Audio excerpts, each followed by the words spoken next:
मिट्टी के महल का रहस्य। गांव के चौपाल पर बुजुर्ग और बच्चे बैठे हैं। चारों तरफ शांत वातावरण है। बुजुर्ग एक बच्चे को डांटते हुए कहते हैं, मिट्टी के महल के पास जाना तो दूर, उसका नाम भी मत लेना, वहां भूतनी रहती है। उसने जाने कितने लोगों को गायब कर दिया है। बच्चे डरे सहमे दिखते हैं। माहौल डरावना बन जाता है। प्रशांत अपने दोस्तों के साथ बैठा है। वह आत्मविश्वास से कहता है, ये सब अफवाहें हैं।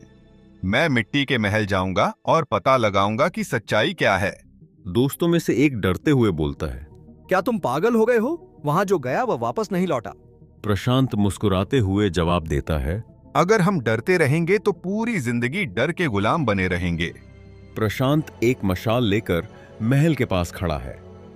हवा में सन्नाटा और अजीब सी सर्दी है। महल के टूटे फूटे दरवाजे चरमराते हैं। झाड़ियों में हलचल होती है। आज मैं इस रहस्य से पर्दा उठाकर ही रहूंगा। वह अंदर घुसता है। महल के अंदर का नजारा बेहद डरावना है। फर्श धूल से भरा है। दीवारें टूट चुकी हैं और छत से पानी टपक रहा है। एक कोने से अचानक बिल्ली कूदती है, जिससे प्रशांत थोड़ा चौंकता है। वह मुख्य हॉल में पहुंचता है। वहां एक बूढ़ी औरत बैठी है। उसके बाल बिखरे हुए हैं। आंखें खून जैसी लाल हैं। बूढ़ी औरत धीमी आवाज में कहती है, तुम यहाँ क्यों आए हो? प्रशांत डर को छिपाते हुए कहता है, मैं सच्चाई जानने आया हूं। लोग इस महल से इतना डरते क्यों हैं?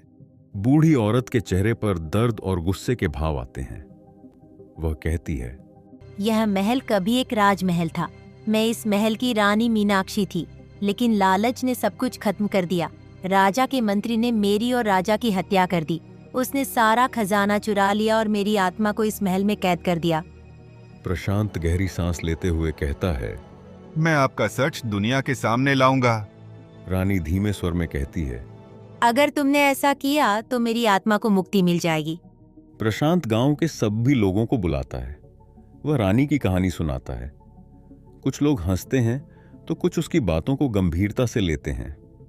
प्रशांत कहता है, अगर आप लोग मुझ पर यकीन नहीं करते तो चलिए, मैं खजाने का ठिकाना दिखाता हूं।